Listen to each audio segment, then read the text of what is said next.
നമസ്കാരം കൂട്ടുകാരെ, gold winner presents master chef Pillai 1 minute breakfast partner grain and grains എല്ലാ പ്രേക്ഷകർക്കും പുതിയൊരു എപ്പിസോഡിലേക്ക് സ്വാഗതം.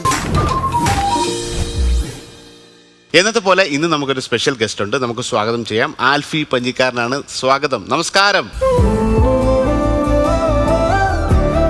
ഹലോ. മാളികപ്പുറം സിനിമയെ കണ്ട് നിങ്ങളെ കാണണമെന്ന് ആഗ്രഹിച്ചിരുന്നു. പിന്നീട് പുതിയ സിനിമയും സീരീസും ഒക്കെ ആയിട്ട് വരുന്നതാണ് പല കാര്യത്തിൽ. അപ്പൊ എന്തൊക്കെയാണ് പുതിയ പ്രൊജക്ട്? ആദ്യം അതറിയട്ടെ. ഇപ്പൊ മധുവിധു എന്ന് പറഞ്ഞൊരു വെബ് സീരീസ് റിലീസ് ആവാനുണ്ട് ഹോട്ട്സ്റ്റാറിൽ. അപ്പൊ അതാണ് കഴിഞ്ഞ് റിലീസ് ആവാനുള്ളത്. അടുത്ത് തന്നെ റിലീസ് ആവും. അതിന് വേണ്ടി വെയിറ്റ് ചെയ്യാണ്. അത് വലിയ പ്രതീക്ഷയോടെ അതിന് നല്ല പ്രതീക്ഷയുണ്ട്. പിന്നെ അതേപോലെ തന്നെ ഇപ്പൊ ബോബൻ സാമുവൽ സാറിന്റെ ഒരു മൂവി ചെയ്തു.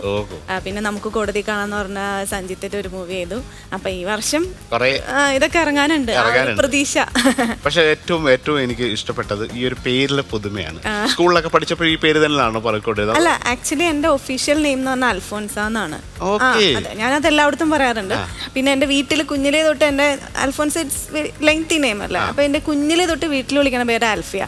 അപ്പോൾ ശിക്കാരി ശംഭു ചെയ്യുന്ന സമയത്ത് അതിൻ്റെ ഡയറക്ടർ സുഗീതേട്ടൻ പറഞ്ഞു, എനിക്ക് ഈ ലെങ്തി പേരിനോട് എനിക്ക് അത്ര താല്പര്യമില്ല, പേര് നമുക്ക്. അപ്പം ഞാൻ പറഞ്ഞു, ചേട്ടൻ ഓൾറെഡി എന്നെ ആൽഫി എന്ന് വിളിക്കണേ. അപ്പം ഞാൻ ആൽഫിന്ന് കൊടുക്കുക. അങ്ങനെയാണ് ആൽഫി പഞ്ഞിക്കാരൻ എന്ന് പറഞ്ഞത്. പഞ്ഞിക്കാരൻ എൻ്റെ ഹൗസ് നെയിമാണ്, ഫാമിലി നെയിമാണ്. അങ്കമാലിയിലെ ഒരു ഫാമിലിയാണ്. അപ്പം ഞങ്ങൾ അപ്പോൾ അങ്ങനെ ആൽഫി പഞ്ഞിക്കാരൻ എന്ന് പറഞ്ഞാണ് പിന്നെ അങ്ങോട്ട് അങ്കമാലി പേര് കേട്ടപ്പോൾ തന്നെ. ഇപ്പം ഈ അങ്കമാലി ഈ ഒരു കേരളത്തിൻ്റെ, നമുക്ക് പൊതുവെ കേരളത്തിലെ ഭക്ഷണം എന്ന് പറയുന്നത് ട്രാവൻകൂർ അല്ലെങ്കിൽ സെൻട്രൽ കേരള അല്ലെങ്കിൽ മലബാർ എന്ന റീജിയനാണ്. ഇപ്പം കുറച്ചുകൂടെ ഡീറ്റെയിൽ ആയിട്ട് ഓരോരോ റീജിയൻ വൈസ് വന്നു. അപ്പോൾ ഈ അടുത്തൊരു സമയത്ത് അങ്കമാലി എന്ന് പറഞ്ഞത് ഒരു ഫുഡ് ഡെസ്റ്റിനേഷൻ ആയിട്ട് മാറുന്നു. അങ്കമാലിയിലെ ഭക്ഷണത്തെക്കുറിച്ച് ആളുകൾ കൂടുതൽ സംസാരിക്കുന്നു. അങ്ങനെ ഒരു അങ്കമാലി കാലടി ആ ഒരു ബെൽറ്റില്ലേ, അവിടുത്തെ കുറച്ച് യൂണിക് ആയിട്ടുള്ള ഡിഷുകൾ വളരെ പോപ്പുലർ ആയിട്ട് ആളുകളൊക്കെ ഇപ്പോൾ ഇൻസ്റ്റാഗ്രാമൊക്കെ വന്നതിന് ശേഷം കുറച്ചുകൂടെ ഇൻ ഡീറ്റെയിൽ ആയിട്ട് അല്ലേ മലബാറിനകത്ത് വിടുന്നതായിരുന്നു ഇതൊക്കെ. ഇപ്പോൾ ട്രെൻഡിങ് ആയിട്ടിരിക്കുന്ന അങ്കമാലി മാങ്ങാക്കറിയൊക്കെയാണ്. അത് പണ്ടേ ഇവരുടെ കറിയാണ്. അതുപോലെ കൂർക്കയും പോത്തിറച്ചി. ഞങ്ങളുടെ നാട്ടിലെ ഏറ്റവും ഫേമസ് എന്ന് പറഞ്ഞു കഴിഞ്ഞാൽ ഈ മാങ്ങാക്കറി. അത് ആക്ച്വലി ഏത് കല്യാണങ്ങൾക്കും മാങ്ങാക്കറി, ആക്ച്വലി ആ മാങ്ങാക്കറി മതി നമുക്ക് ചോറുണ്ണാൻ. അത്രയും ടേസ്റ്റ് ആണ്. പിന്നെ പോർക്ക്, അത് പിന്നെ ഞങ്ങളുടെ പറയേണ്ട കാര്യമില്ല, നിങ്ങൾക്ക് എഴുതി തന്നു.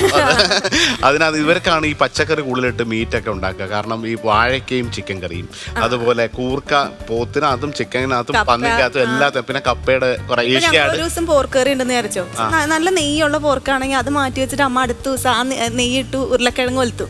അത് അതിലും ടേസ്റ്റ്. ഓക്കെ, ഇന്ന് പറയുന്നതിന്റെ ഇടയ്ക്ക് നമുക്ക് ഇന്നൊരു മട്ടൻ കറിയാണ് സിമ്പിളായിട്ട്. അപ്പോൾ മട്ടൻ കറി നമുക്ക് പായം തന്നെ കുറച്ച് എണ്ണ. എങ്ങനെയാണ് ഈ മേഖലയിലേക്ക് എത്തിയത്? ഞാൻ ആക്ച്വലി ഞാൻ കോളേജിലൊക്കെ പഠിക്കുന്ന സമയത്ത് എഞ്ചിനീയറിംഗിന്റെ ഇത് തുടങ്ങി. ഫസ്റ്റ് ഇവിടെ ചെന്നൈയിൽ പ്ലേസ്ഡ് ആയി. അപ്പൊ അവിടെ ചെന്ന് എനിക്ക് മോഡലിംഗ് ഭയങ്കര ആഗ്രഹമാണ്. മോഡലിംഗ് സിനിമ ആഗ്രഹമാണ്. പക്ഷെ നമുക്ക് ചോദിക്കാനൊരു നാണക്കേട്. അത് കഴിഞ്ഞ് പിന്നെ എങ്ങനെയൊക്കെയോ മോഡലിങ്ങിലോട്ട് വന്നു. പിന്നെ അങ്ങനെ സിനിമ അനീത്തി റോളൊക്കെ ചെയ്ത് ഇങ്ങനെ കുഞ്ഞു കുഞ്ഞു റോള് ചെയ്ത് അങ്ങനെ തുടങ്ങി. ഇപ്പൊ ഇങ്ങനെ ഒരു ഫസ്റ്റ് ചാൻസ് എങ്ങനെയാണ് വന്നത്? എനിക്ക് സത്യം പറഞ്ഞാൽ പറയാൻ പേടിയാട്ടാ.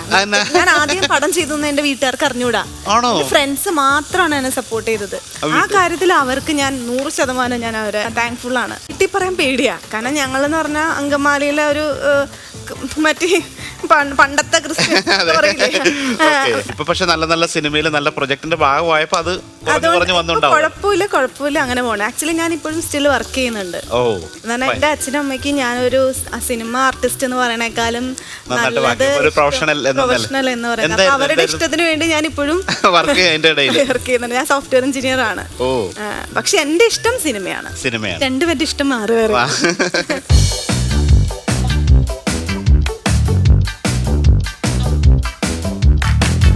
ഈ ഒത്തിരി പേര് ഇതേപോലെ നിങ്ങളുടെയൊക്കെ ഇപ്പോൾ പഠിക്കുന്ന കുട്ടികൾ, ഇപ്പോൾ വീട്ടുകളിലെ ഒരു ആൽഫിയെ കുറിച്ച് പറയുകയാണെങ്കിൽ വീട്ടിലെ ഒരു റെസ്ട്രിക്ഷൻ ഉണ്ടായിട്ടും പാഷൻ വെച്ചിട്ട് ഫ്രണ്ട്സിൻ്റെ അടുത്ത് അത് ഹൈഡ് ചെയ്ത് വെച്ചിട്ട് പോലും ചേർന്നിട്ടാണ്. അപ്പം അങ്ങനെയൊക്കെ ആഗ്രഹമുള്ള ഒരുപാട് കുട്ടികളുണ്ട്. അവരോടൊക്കെ എന്താ പറയണ്ടത്? ഇങ്ങനെ ഒരു ഉള്ളിൽ ആഗ്രഹമുണ്ട് പക്ഷേ വീട്ടുകാർ സമ്മതിക്കുന്നില്ല.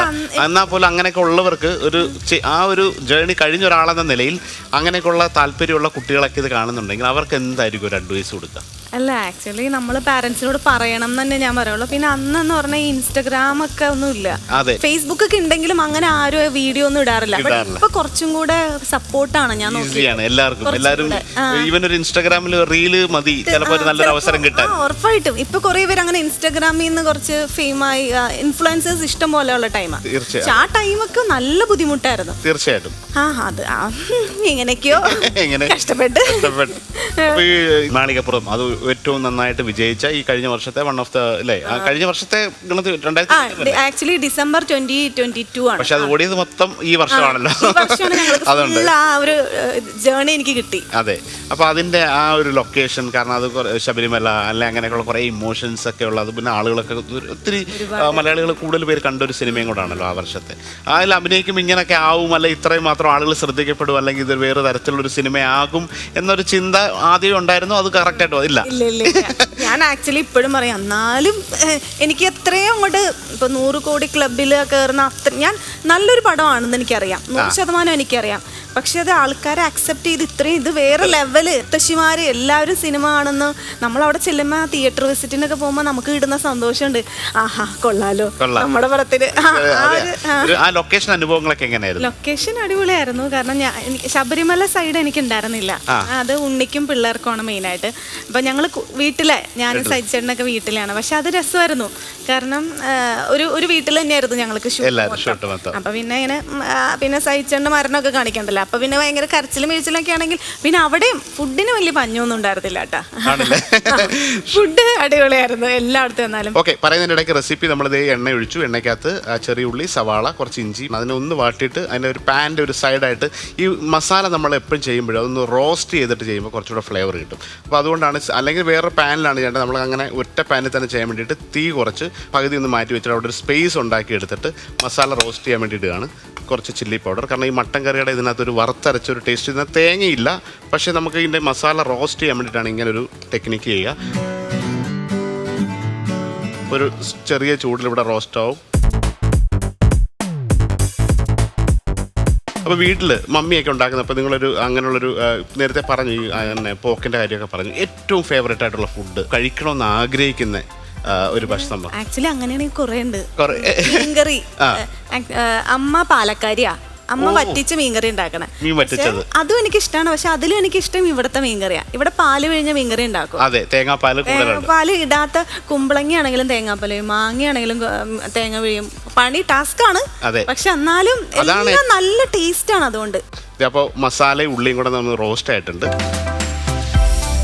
ഈ ഒരു കറിയുടെ ഈസി ആയിട്ടൊക്കെ ആക്കാൻ വേണ്ടിയിട്ടാണ് തക്കാളി നമുക്കൊരു പേസ്റ്റ് ഗ്രേവിയൊക്കെ കുറച്ചുകൂടെ തിക്കാക്കാൻ വേണ്ടിയിട്ടാണ് ടൊമാറ്റോ മിക്സിയിലൊന്ന് അരച്ചിട്ടെടുക്കാം. ഒരു 2 തക്കാളി നമുക്ക് ആവശ്യമുള്ളത്. അപ്പോൾ അത് പെട്ടെന്ന് ഇതിനകത്ത് മസാല നല്ല കൊഴുപ്പോടെ കിട്ടും. ആൽഫി ഇതുപോലെ കുക്ക് ചെയ്യൂ ഇതൊക്കെ കണ്ടിട്ട്? ഞാൻ ഒരുവിധം അല്ല ആവറേജ് ഒരുവിധം ചേട്ടന്റെ അടുത്ത് എന്ന് പറയേണ്ടി വരും. കുക്ക് ചെയ്യേണ്ട കാര്യം എന്ന് വെച്ചാൽ മാങ്ങാക്കറി ഉണ്ടാക്കാൻ അറിയോ? മാങ്ങക്കറി മാത്രം ഞാൻ അത്രയും, കാരണം തേങ്ങ ഫസ്റ്റ് പാല്, സെക്കൻഡ് പാലാരെങ്കിലും പിഴിഞ്ഞൊന്നുണ്ടാക്കി തരും. അത് പിന്നെയും കുഴപ്പമില്ല, കാരണം അതെന്നെ കൊണ്ട് പറ്റിയില്ല. അമ്മയൊക്കെ ഇരുന്ന് ഇങ്ങനെ പിഴിഞ്ഞെടുക്കും.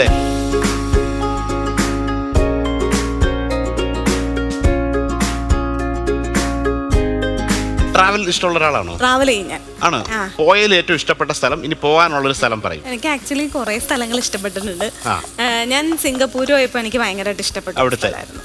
പിന്നെ അതേപോലെ എൻ്റെ അമ്മയുടെ യങ്ങർ സിസ്റ്റർ ഡൽഹിയിലുണ്ട്. അപ്പൊ ഞാൻ അവിടെ 1 മാസം ട്രിപ്പ് അടിച്ചു. അയ്യോ, എന്ന് പറഞ്ഞാൽ അവിടെ പിന്നെ സ്റ്റേ ഫ്രീ ആണല്ലോ. അപ്പൊ പിന്നെ ഫുൾ ട്രിപ്പായിരുന്നു 1 മാസം. പഞ്ചാബ് ഇറങ്ങി, മണാലി, അങ്ങനെ ഫുൾ സുസു, പിന്നെ താജ്മഹൽ. അത് ഞാൻ 2-3 പ്രാവശ്യം പോയിട്ടുണ്ട്. താജ്മഹൽ ഡൽഹിയിൽ ആന്റി ഉള്ളതുകൊണ്ട് നമുക്ക് കുറച്ചുകൂടി ഈസി ആണല്ലോ. പിന്നെ വീട്ടിൽ നിന്ന് പെർമിഷൻ വളരെ ഈസിയാണ്. അവിടെ പോകാൻ. അപ്പൊ അങ്ങനെ കുറെ എനിക്ക് ഭയങ്കര. പിന്നെ ലാസ്റ്റ് ഇപ്പൊ പോയതാണ് ലക്ഷദ്വീപ്. അവിടെ ഇഷ്ടപ്പെട്ടു. അടിപൊളിയായിരുന്നു. പറഞ്ഞാൽ വെള്ളത്തിൽ ഇങ്ങനെ ഞാനിങ്ങനെ അണ്ടർ വാട്ടർ ഇങ്ങനെ ഡൈവ് ഒന്നും ചെയ്തിട്ടില്ല. ഇത് ഫുൾ അണ്ടർ വാട്ടർ ആയിരുന്നു. ഭയങ്കര സ്നോക്ലിംഗ്, സ്കൂബ ഡൈവിങ്, അങ്ങനെ കുറെ പരിപാടി ഉണ്ട്. അപ്പൊ എനിക്ക് വെള്ളം പേടിയാണോ? പേടിയാണ്. അന്ന് വൺസ് നമ്മൾ വെള്ളത്തിലോട്ട് ഇറങ്ങി കഴിഞ്ഞാൽ പിന്നെ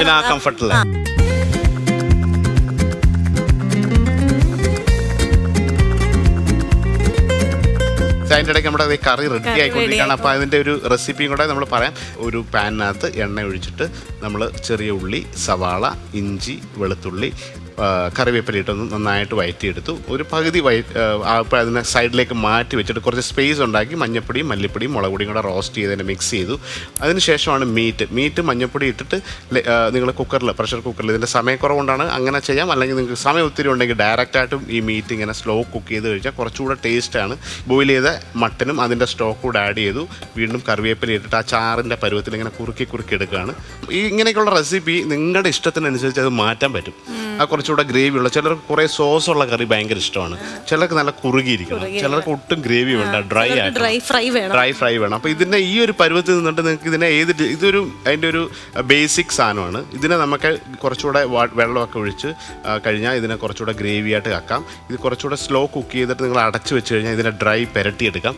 പിന്നെയും കൂടെ കുറച്ചുകൂടെ എണ്ണയൊക്കെ ഒഴിച്ചുകൂടെ വരട്ടിയെടുത്ത് ഇത് വരട്ടിയ കറിയാക്കാം. അപ്പോൾ എങ്ങനെ വേണമെങ്കിലും ചേഞ്ച് ചെയ്യാൻ, നമ്മുടെ ഇഷ്ടത്തിനനുസരിച്ചിട്ട് ചേഞ്ച് ചെയ്യാൻ പറ്റുന്ന ഒരു പരുവത്തിലുള്ള കറിയാണ്. നല്ല സ്മെല്ല്.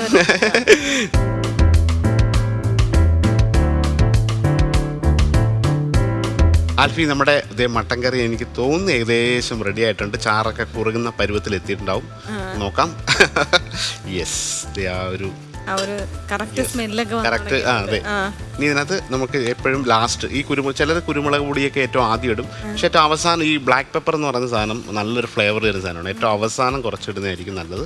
ജസ്റ്റ് ഒരു പേരിന് ഒരു pinch of garam masala. Okay, garam masala എന്ന് പറഞ്ഞാൽ നമ്മുടെ ഏലക്കയും പട്ടയും ഗ്രാമ്പും പെരിഞ്ചീരവും എല്ലാം കൂടെ കൃത്യമായിട്ടൊന്ന് വറുത്ത് പൊടിച്ചിടുന്നതാണ്. നല്ല സ്മെല്ലുണ്ടല്ലോ. അത് ഇവിടെ പൊടിച്ചാ? അതെ, ഇവിടെ പൊടിച്ചാൽ അത് നല്ല സ്മെല്ല്. അതെ. അപ്പോൾ ഈ കുക്കിങ്ങിനൊക്കെ ഇതേപോലെ എന്തെങ്കിലുമൊക്കെ പുതിയ സ്ഥലത്തൊക്കെ പോയി കഴിക്കുമ്പം അതൊക്കെ ഉണ്ടാക്കണമെന്ന് തോന്നുന്നു. അതോ ട്രഡീഷണൽ ഒരു പക്ക അങ്കമാലിക്കാരിയാണോ? ഈസി ആയിട്ടുള്ളത്. ഞാൻ വർക്ക് ചെയ്യുന്നുണ്ട്, നമ്മൾ പല പരിപാടികൾ ചെയ്യുന്നതുകൊണ്ട് ഈസി ആയിട്ട് എന്ത് പരിപാടി ഞാൻ പിടിക്കും. ഞാനിപ്പോൾ തേങ്ങ ചിരണ്ടിയത് വരെ ഞാൻ അമ്മേനെ കൊണ്ട് ഉണ്ടാക്കിയിട്ട് കൊണ്ടുവരും. എനിക്ക് അത് ചിരണ്ടാന്ന് പറഞ്ഞ ടൈം പോവില്ലേ അങ്ങനെ. എന്നിട്ട് ഞാൻ കുക്ക് ചെയ്യും, പക്ഷെ കുറച്ച് ഈസി പണികൾ ഇപ്പൊ എല്ലാ ടൈപ്പും ഉണ്ടാക്കും. ഇപ്പൊ സമയമില്ലെങ്കിൽ ചിലപ്പോ ന്യൂഡിൽസ് ഉണ്ടാക്കും, പാസ്ത ഉണ്ടാക്കും. പാസ്ത വേവിച്ചിട്ട് പിന്നെ കുറച്ച് അങ്ങനെ സെറ്റ് ചെയ്യും. കാരണം ഇടയ്ക്ക് എനിക്ക് അതും കഴിക്കാൻ തോന്നും. എപ്പോഴും പക്ക ട്രഡീഷണൽ തന്നെയല്ല, എനിക്ക് എല്ലാം ഇഷ്ടം. ആക്ച്വലി ഞാൻ ബിരിയാണി ലവറാണ്. ആക്ച്വലി ശരിക്കും എനിക്ക് ബിരിയാണി ഭയങ്കര ഇഷ്ടം. മട്ടൻ ബിരിയാണി ഒക്കെ ഞാനിപ്പം മട്ടൻ കണ്ടപ്പോ മട്ടൻ ബിരിയാണി. ഈ ശിക്കാരി ശംഭു എന്റെ ഷൂട്ട് കാട്ടില് ചാക്കോച്ചനൊക്കെ ആയിട്ടുള്ളതല്ലേ, അപ്പൊ അവിടുത്തെ എന്തായിരുന്നു ആ ലൊക്കേഷൻ ഭക്ഷണം? കാടൊക്കെ ആകുമ്പോൾ തന്നെ ഇതേ സെയിം ഫുഡൊക്കെ തന്നെയാണോ അതോ വേറെ മാറ്റം? അതെന്തായാലും പ്രൊഡക്ഷൻ ഫുഡ് ഉണ്ട്. പിന്നെ ഞങ്ങള് പറഞ്ഞ പോലെ കാട് എന്ന് പറഞ്ഞ വടാട്ടുപാറ എന്ന് പറഞ്ഞ സ്ഥലമായിരുന്നു. അതെന്ന് പറഞ്ഞ ഫുള്ള് ഈ കമ്പി വേലിയില്ലേ, ഇലക്ട്രിക്കൽ, ആന വരാതിരിക്കാൻ വേണ്ടി 6:30 കഴിഞ്ഞ അവിടെ ഷൂട്ടിംഗ് അലോ ചെയ്യില്ല. അങ്ങനെയാണ്, കാരണം ആന ഇറങ്ങും. പക്ക ഫുൾ ഇലക്ട്രിക് കമ്പി ചുറ്റിയാണ് വെച്ചേക്കണേ. നമുക്ക് പോണെങ്കിൽ തന്നെ എൻട്രി ഒക്കെ എടുത്തിട്ട് പോകാൻ പറ്റുള്ളൂ ആ ഏരിയയിലോട്ട്. പക്ഷെ അവിടെ എന്നാ നല്ലൊരു ഗ്രാമമില്ല, ഒരു വില്ലേജ് ഉണ്ട് താനും. ആൾക്കാരൊക്കെ ജീവിക്കുന്നത്, കുറേ പേര് ജീവിക്കുന്നുണ്ട്. അവിടെ പള്ളിയുണ്ട്, എല്ലാം ഉണ്ട്. പിന്നെ അവിടെ പോയപ്പോഴും ഫുഡ് നല്ല പക്ക ഈ കപ്പയുടെ തന്നെ വെറൈറ്റി ഡിഷ് ഇല്ലേ, ഉണക്കക്കപ്പകളാണോ അതോ? പക്ഷെ ഞാൻ ഇപ്പൊ കറക്റ്റ് ആയിട്ട് ഓർക്കല്ല, പക്ഷെ അത് നല്ല ടേസ്റ്റ് ഉണ്ടായിരുന്നു. ഇപ്പൊ എനിക്ക് ഇപ്പൊ ചോദിച്ചപ്പോഴാണ് ഞാൻ കഴിച്ചതിന്റെ ഒരു ഇത്.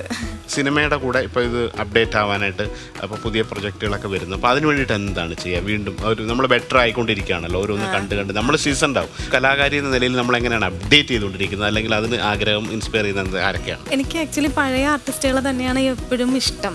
ആക്ച്വലി ശോഭന ചേച്ചി, ഊർവശി മാം, ഇവരുടെയൊക്കെ അഭിനയം ഉണ്ടല്ലോ, ആ കാലത്ത് ഒരു കുറച്ച് ആർട്ടിസ്റ്റുകളുണ്ട്. ഇപ്പെന്ന് പറഞ്ഞാൽ കുറച്ചും കൂടെ വൈഡായി, ചോയ്സ് കൂടി. അന്നെന്ന് പറഞ്ഞാൽ യൂണിക്കാണ് അവരൊക്കെ. അവരുടെ അഭിനയത്തിന് വെല്ലാൻ ഇപ്പോഴും എനിക്ക് തോന്നണില്ല. ആരെങ്കിലും ഉണ്ടോന്ന് ചോദിച്ചാൽ എനിക്ക് അതിന് ആൻസർ തരാനില്ല. ഇതിപ്പോ ഒരുവിധം ഗ്രേവി ഡ്രൈ ആയി, നമുക്ക് സെമി ഗ്രേവി എന്ന് പറയുന്നത്. ഇത് ബേസിക്കലി ചപ്പാത്തി, ചോറ്, ഇതിന്റെ രണ്ടിന്റെയും കൂടെ പോകും. അപ്പൊ അതിന്റെ കൂടെ ഒരു ഡ്രൈ ആയിട്ടുള്ള ഒരു ഡിഷാണ് ഇത്. പറഞ്ഞപ്പോഴും ഓർത്തെ ഷെഫ് പിള്ളയുടെ, ഞാൻ ഇവിടെ ലീമറിഡിന്റെ അവിടെ പോയി എപ്പോഴും ഫുഡ് കഴിക്കാറുണ്ട്. നിർവാണയും പിന്നെ നൂൽ പൊറോട്ട എനിക്ക് ഭയങ്കര ഇഷ്ടമാണ്. പിന്നെ അവിടെ നിന്ന് കഴിച്ചൊരു ഐറ്റം ആയിരുന്നു ഇഞ്ചിപ്പുളി ചിക്കൻ വിങ്സ്. അതൊരു വെറൈറ്റി ആയിരുന്നു. അതെ, അത് ശരിക്കും ഒരു ബാർബെക്യൂ ചിക്കൻ എന്ന് പറഞ്ഞൊരു സംഭവമുണ്ട്. ഒരു വെസ്റ്റേൺ കോണ്ടിനെന്റലാണ്. അതിനകത്ത് ഈ സ്വീറ്റ് ആൻഡ് സോർ ചിക്കനാണ്. അപ്പോൾ ഗ്രില്ല് ചെയ്തേ. അപ്പൊ അതിന്റെ നോക്കുമ്പോൾ സ്വീറ്റ് ആൻഡ് സോർ ആയിട്ട് നമ്മുടെ പുളിയിഞ്ചി എന്ന് പറഞ്ഞ സെയിം, അതിനകത്തൊരു എരിവുണ്ട്, പുളിയുണ്ട്, മധുരമുണ്ട്. അപ്പൊ ആ ഒരു സോസിൽ ചെയ്ത് ഒരു ഫ്യൂഷൻ ആയിട്ടുള്ള അതിനെ ഒരു കേരള വേർഷനിലേക്ക് ഒരു വെസ്റ്റേൺ ഡിഷിനെ കൊണ്ടുവന്നതാണ് ഈ പുളിയിഞ്ചി ചിക്കൻ വിങ്സ് എന്ന് പറയുന്നത്.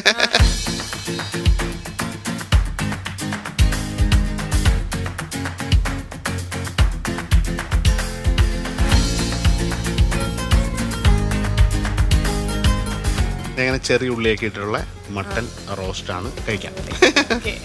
ചൂടുണ്ട്, ജസ്റ്റ് ചെറുതായിട്ട് ഇപ്പൊ കഴിക്കാം. അത് കഴിഞ്ഞിട്ട് നമ്മൾ പാക്ക് ചെയ്ത് തരാം. ചൂടുണ്ടാവും. Yes, thank you so much. Alfi, ഈ ഒരു ഷോയുടെ പ്രത്യേകത, നമ്മുടെ കൂടെ വേറൊരു ഗസ്റ്റോട് വരും. അപ്പോൾ അവര് ഓരോ എപ്പിസോഡിൽ ഓരോ കഥകളൊക്കെയാണ് ഭക്ഷണത്തോട് ബന്ധപ്പെട്ട്, അല്ലെങ്കിൽ എന്തെങ്കിലുമൊക്കെ ഭക്ഷണം നമുക്ക് ഉണ്ടാക്കിയും കൊണ്ടുവരും. അപ്പോൾ ഇന്ന് നമുക്കൊരു ഗസ്റ്റ് ഉണ്ട്, ജബിന ബഷീർ. എറണാകുളംകാരിയാണ്. നമുക്ക് നോക്കാം എന്താ കൊണ്ടുവരുന്നത്. ജബിന, സ്വാഗതം, വരൂ. ഹലോ, എൻ്റെ പേര് ജിബിന ബഷീർ. ഞാൻ എറണാകുളം എടപ്പള്ളിയിൽ നിന്നാണ് വരുന്നത്. എൻ്റെ പാഷൻ ഫുഡ് വ്ളോഗിങ് ഒക്കെയാണ്. എനിക്കൊരു യൂട്യൂബ് ചാനലുണ്ട്, പിന്നെ ഒരു ഇൻസ്റ്റഗ്രാം പേജൊക്കെ ഉണ്ട്. അത് ഫുഡ് റിലേറ്റഡ് ആണ് കൂടുതലും. അപ്പം എനിക്കൊരു ഓപ്പർച്യൂണിറ്റി കിട്ടാൻ വേണ്ടി ഞാൻ വെയിറ്റ് ചെയ്യുമായിരുന്നു, ഷെഫ് പിള്ള സാറിനെ മീറ്റ് ചെയ്യാൻ വേണ്ടി, പിന്നെ എൻ്റെ ഫുഡൊക്കെ ഒന്ന് സാറിന് ടേസ്റ്റ് ചെയ്യാൻ കൊടുക്കാൻ.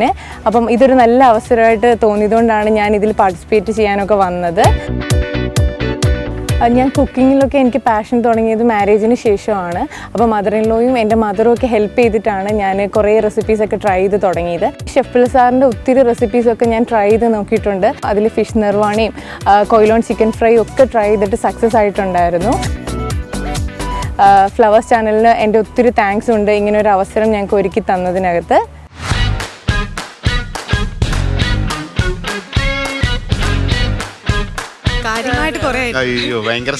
തേങ്ങാച്ചോറാണ് സാർ. പക്ഷേ തേങ്ങാച്ചോറ് എന്ന് പറയുമ്പോൾ തന്നെ എല്ലാവരും എക്സ്പെക്ട് ചെയ്യുന്നത് മറ്റേ പുഴുക്കലരിയിൽ ഉണ്ടാക്കുന്നതാണ്. പക്ഷെ ഇത് കൈമ റൈസിൽ ഞങ്ങളൊരു യെല്ലോ കളറിൽ ഉണ്ടാക്കുന്നത്. ഇത് ഹസ്ബൻഡിന്റെ ഉമ്മ പഠിപ്പിച്ചു തന്നതാണ്. ഇത് നെയ്മീൻ പൊള്ളിച്ചത്. ഇത് ട്യൂണ ഫിഷ് പിക്കിള്. ഞാൻ ബി.ഫാം ഗ്രാജുവേറ്റ് ആണ് ആക്ച്വലി. പക്ഷെ ഞാൻ പഠിച്ചൊരു ഫീൽഡുമായിട്ട് എനിക്ക് ഒട്ടും തന്നെ താല്പര്യം ഇല്ലായിരുന്നു. അപ്പം ഞാൻ കല്യാണത്തിന് മുന്നേ ഒന്നും അങ്ങനെ കുക്ക് ചെയ്തേ ഇല്ലായിരുന്നു. അപ്പോൾ ആദ്യമൊക്കെ സ്കൂളിൽ പഠിക്കുന്ന സമയത്തൊക്കെ ഇങ്ങനെ വനിതയിലൊക്കെ നോക്കിയിട്ട് റെസിപ്പി വരുമല്ലോ, അപ്പം ഞാനത് മനപ്പാടമാക്കിയിട്ട് വീട്ടിൽ കുക്ക് ചെയ്യും. വായി വെക്കാനേ കൊള്ളത്തില്ല, പക്ഷേ ഫാദറിന് കൊടുക്കും. അപ്പൊ അത് ആള് ടേസ്റ്റ് ചെയ്തിട്ട് ഭയങ്കരമായിട്ട് പുകഴ്ത്തി പറയും, ഭയങ്കര സൂപ്പറാ, ഭയങ്കര മോട്ടിവേഷൻ ആണ്.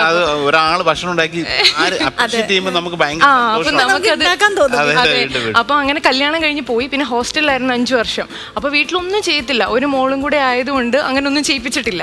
പിന്നെ കല്യാണം കഴിഞ്ഞ് പോയപ്പോ ഓട്ടോമാറ്റിക്കായിട്ട് ഹസ്ബൻഡിനോട് പുറത്തു പോയി. അപ്പൊ ഓട്ടോമാറ്റിക്കായിട്ട് ചെയ്യേണ്ടി വന്നു. അപ്പൊ പിന്നെ കുറെ പാത്രങ്ങൾ കരിയാൻ തുടങ്ങി, ഒന്നും അറിയില്ല. അങ്ങനെ പിന്നെ ഹസ്ബൻഡ് നല്ലോണം മദറിനുള്ള ഫുഡ് ഉണ്ടാക്കി കൊടുത്ത് പാമ്പർ ചെയ്ത് വെച്ചിരിക്കുന്ന ആളുമാണ്. അപ്പൊ പിന്നെ എനിക്ക് വാശിയായി, പഠിക്കണം നന്നായിട്ട് എന്ന് പറഞ്ഞ ആളോട് ചോദിച്ച് പഠിക്കാൻ തുടങ്ങി. ആള് നല്ലോണം കുക്ക് ചെയ്യും, കൊച്ചി സ്റ്റൈലും ആലപ്പുഴ സ്റ്റൈലും ഒക്കെ ഉണ്ടാക്കും. അപ്പൊ ഫോണിൽ കൂടെ വിളിച്ച് ചോദിച്ചൊക്കെ പഠിച്ച് അങ്ങനെ ഞാൻ പതിയെ ഒരു ഇൻസ്റ്റയിൽ പേജൊക്കെ സ്റ്റാർട്ട് ചെയ്തു. അവിടെ ഇങ്ങനെ ചെറുതായിട്ടൊക്കെ വ്ളോഗിങ് ചെയ്തുകൊണ്ടിരുന്ന് സാറിനോട് ചാറ്റ് ഒക്കെ ചെയ്തിട്ടുണ്ട്. സാറിന് ഓർമ്മയുണ്ടോ എനിക്ക് അറിയില്ല. അങ്ങനെ ഞാൻ കണ്ടിന്യൂ ചെയ്ത് പോയായിരുന്നു. പിന്നെ മോളുടെ ഡെലിവറി കഴിഞ്ഞപ്പോൾ ഒന്ന് സ്റ്റോപ്പായി. ഇപ്പം കുറച്ചുകൂടെ ശക്തിയോട് വീണ്ടും തിരിച്ചു വന്നിട്ടുണ്ട്. എന്താണ് ചാനലിന്റെ പേര് പറയൂ? M4 network by Jibina Basheer. Foodie chefs എന്നാണ് ഇൻസ്റ്റാഗ്രാമിന്റെ പേജ്. എന്താണ് ആഗ്രഹം? ഇനി ഇതിപ്പോ കുറെ റെസിപ്പിയൊക്കെ പറഞ്ഞു, ഇനിയിപ്പോ ഇതൊരു ചാനലായിട്ട് കൊണ്ടുപോകണോ അല്ലെങ്കിൽ വേറെ എന്താണ്? ചാനലായിട്ട് കൊണ്ടുപോകണം എന്നുണ്ട്. പിന്നെ എനിക്ക് എന്തെങ്കിലും ഫുഡ് റിലേറ്റഡ് ഒരു ബിസിനസ് സ്റ്റാർട്ട് ചെയ്യണം എന്ന് ആഗ്രഹമുണ്ട്. അപ്പൊ ഇപ്പൊ പിക്കിളൊക്കെ ഞങ്ങളുടെ സ്റ്റൈൽ ഓഫ് ഒരു പിക്കിളാ. നോർമലി പിക്കിളൊക്കെ കുറച്ച് ഗ്രേവി ടൈപ്പിലാണ് ഉണ്ടാക്കുന്നത്. ഇത് എന്റെ മദർ പഠിപ്പിച്ച റെസിപ്പിയാണ്. അപ്പം ഇതൊക്കെ എനിക്കൊന്ന് ബ്രാൻഡാക്കി മാറ്റണം എന്നൊക്കെ ഉള്ളിലൊരു ആഗ്രഹമുണ്ട്. തീർച്ചയായിട്ടും ചെയ്യണം. അതിപ്പം ഇപ്പൊ ഒരു കംഫർട്ടായിട്ട് ഇപ്പൊ ഫാമിലി സപ്പോർട്ട് ഉണ്ടാവും, കുറച്ചുകൂടെ കോൺഫിഡന്റ് ആയി ചാനലുണ്ട്, കുറെ കുക്ക് ചെയ്തു. തീർച്ചയായിട്ടും നിങ്ങൾ ചെയ്യേണ്ടത് ഇനി ഇതിനെ ഒരു ആദ്യം തന്നെ ഇതിനെ കുറച്ചുകൂടെ R&D ചെയ്ത് എത്ര നാൾ ഷെൽഫ് ലൈഫ്, ഏറ്റവും ബേസിക് ആയിട്ട് ഇത് ഉണ്ടാക്കിയിട്ട് ഒരു ഡിഫറെന്റ് ഒരു 3-4 കണ്ടെയ്നേഴ്സിൽ ഇത് പാക്ക് ചെയ്തിട്ട് ഏറ്റവും അടുത്ത ഫ്രണ്ട്സിനും ഫാമിലീസിനും കൊടുക്കുക. അവരത് പറയാം ഒരു 1 മന്ത് കഴിഞ്ഞിട്ട് ചിലത് നോക്കണം, ചിലത് 2 വീക്സ് കഴിഞ്ഞിട്ട് ടെസ്റ്റ് ചെയ്യണം, ചിലത് ഒരു 2 months 3 months, കാരണം ഇതൊരു പ്രൊഡക്റ്റ് കൊണ്ടുപോയിട്ട് ആളുകൾ എങ്ങനെ കഴിക്കും നമുക്കറിയില്ല. അപ്പൊ ആദ്യം തന്നെ ഇതിന്റെ ഒരു ഷെൽഫ് ലൈഫിനേക്കാണ്. ബാക്കി ടേസ്റ്റ് എന്തായാലും ഇതിനെക്കുറിച്ച് ഒരു നമുക്ക് ഗ്യാരണ്ടിയാണ്.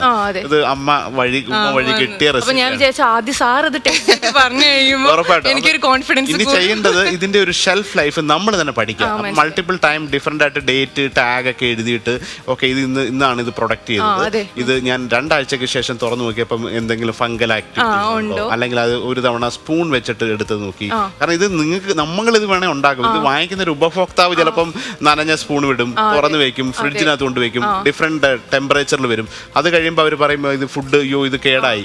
അപ്പൊ അവർക്ക് ഇത് അറിയില്ല ഇതെങ്ങനെ. അപ്പൊ അതിനെക്കുറിച്ച് നമ്മൾ ഇതിനെക്കുറിച്ച് ബേസിക് ആയിട്ട് ഇതിന്റെ ഏറ്റവും ഉണ്ടാക്കുകയല്ല, ഇതിന്റെ പ്രിസർവേറ്റീവ്സ് ഇല്ലാണ്ട് തന്നെ, അല്ലെങ്കിൽ ഇതിന്റെ ഷെൽഫ് ലൈഫ് എങ്ങനെയാണ്, ഇത് 2 മാസം കൂടെ. അപ്പൊ 3 മാസം കഴിയുമ്പോൾ നമുക്ക് തന്നെ അറിയാം നമ്മൾ സൂക്ഷിച്ചാൽ പോലും ചിലപ്പോൾ ഫംഗൽ വന്നിട്ടുണ്ട്. അപ്പൊ അതിനകത്ത് പറയാം 2 monthsനുള്ളിൽ ഇത് ഉപയോഗിച്ച് തീർക്കാം. അപ്പൊ ആദ്യം വേണ്ടത് ഡിഫറെന്റ് ആയിട്ട് ഇതിനെക്കുറിച്ച് ഒരു R&D റിസർച്ച് ആൻഡ് ഡെവലപ്മെന്റ് എന്ന് പറയും. അപ്പൊ വീട്ടിൽ തന്നെ മൾട്ടിപ്പിൾ ടൈം എന്നിട്ട് ആളുകൾ കൊടുക്കുക, എന്നിട്ട് കോൺഫിഡന്റ് ആവും, എന്നിട്ട് ഇതിന്റെ നോട്ട്സ് എഴുതുക. ഞാൻ ഈ 10ാം തീയതി ഉണ്ടാക്കിയ ഫിഷ് പിക്കിള് 3 മാസം ഒരു കുഴപ്പമില്ലാണ്ടിരിക്കുകയാണ്. ഞാൻ ആക്ച്വലി ബീഫാം പഠിച്ചിട്ട് ജോലിക്ക് പോകാത്തതിൻ്റെതായ കുറച്ച് എനിക്ക് ആളുകളുടെ അടുത്തുനിന്ന് കിട്ടി. അതൊക്കെ അത് നമ്മുടെ ഒരു പാഷനാണ്. നമ്മൾക്ക് പറ്റാത്തൊരു കാര്യം ചെയ്യുന്നതിനെക്കാട്ടി നല്ലത് ഇതിപ്പോ കുക്ക് ചെയ്തതിൽ എൻജോയ്. ഞാൻ ഒരു കാര്യത്തിലും ക്ഷമയില്ലാത്ത ആളാണ്. എനിക്ക് എല്ലാം ഹറിബറിയാ, പക്ഷെ കുക്കിങ്ങിൽ മാത്രം എനിക്ക് ഭയങ്കര ക്ഷമയാ. അത് കാണും. ഇപ്പൊ ഒരൈറ്റം ഉണ്ടാക്കിക്കൊണ്ട് ഇവിടെ ഇത് പറഞ്ഞ മിക്കവാറും ഏതെങ്കിലും ഒരൈറ്റം ഇപ്പൊ 3 എണ്ണം കൊണ്ടുവരാൻ അത് എനിക്ക് കുറച്ചും കൂടി കൊണ്ടുവരണം. അയ്യോ ട്രെയിനിൽ പറ്റത്തില്ല. ഓക്കെ, ഞാൻ പിക്കിള് ടേസ്റ്റ് ചെയ്യാൻ പോവാണ്. നിങ്ങൾ മീൻ പൊള്ളിച്ചത് കഴിക്കുക അത് തന്നെ.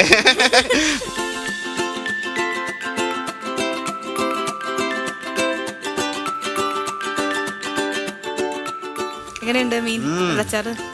ട്യൂണയാണ് ഫിഷ്. അതെ,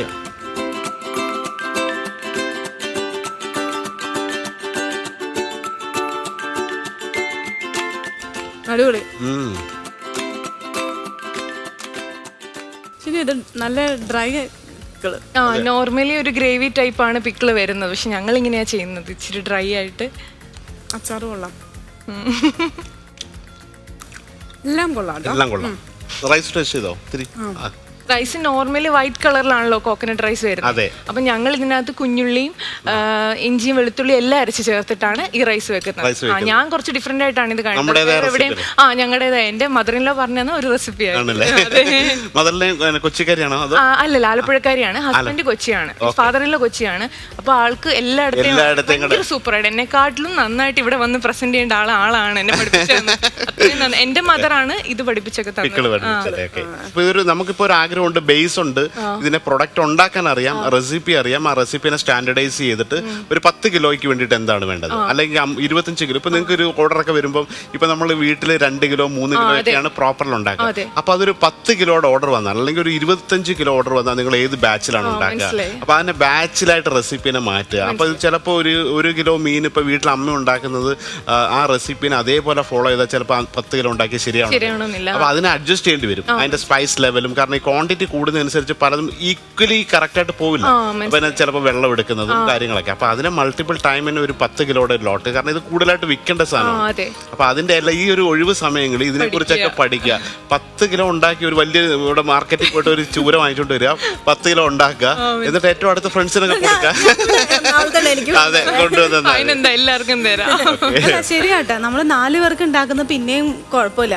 10 പേർക്ക് വരുമ്പോ എനിക്ക് എപ്പോഴും ആ ടേസ്റ്റ് കിട്ടാറില്ല. അതെ, അതെപ്പോഴും എന്ന് വെച്ചാൽ ഈ റെസിപ്പിയുടെ കാര്യം അതേപോലെയാണ്. ഇപ്പം വീട്ടിലൊക്കെ നമ്മുടെ അമ്മമാരൊക്കെ ഉണ്ടാക്കുന്ന ഈ 10 പേർക്കൊക്കെ അവരുണ്ടാകും. ഒരു 50 പേര് വരാൻ പറഞ്ഞാൽ അവരുടെ എല്ലാ കാൽക്കുലേഷൻ തെറ്റും. അവര് കുഴപ്പമില്ല, ഞാനാണ് കൂടുവോ കുറയോ അങ്ങനെ. അതിനെല്ലാം കറക്റ്റ് ഡോക്യുമെന്റ് ആക്കി നിങ്ങളുടെ ഓൺ റെസിപ്പിയാണ്. അപ്പൊ ആ റെസിപ്പിനെ കറക്റ്റ് ആയിട്ട് പ്രൊട്ടക്ട് ചെയ്തിട്ട് അതിനെ ചെയ്ത് കഴിഞ്ഞാൽ ഇതിനെ വേറെ നെക്സ്റ്റ് ലെവലിലേക്ക് എത്തും. ഇതുപോലൊക്കെയുള്ള കമ്പനികളൊക്കെ തുടങ്ങാൻ താല്പര്യമുള്ള അപ്പം ഇത് ഭയങ്കര ഒരു ഹാപ്പി. വീണ്ടും ഇതുപോലെ ആൾക്കാരെ കാണാനും വളരെ ബ്യൂട്ടിഫുൾ ആയിട്ടുള്ളൊരു പിക്കിൾ, അതിനോടൊപ്പം തന്നെ നെയ്മീൻ, ഏറ്റവും നല്ല ഏറ്റവും വലിയ സൈസ് ഡാണയാണ്.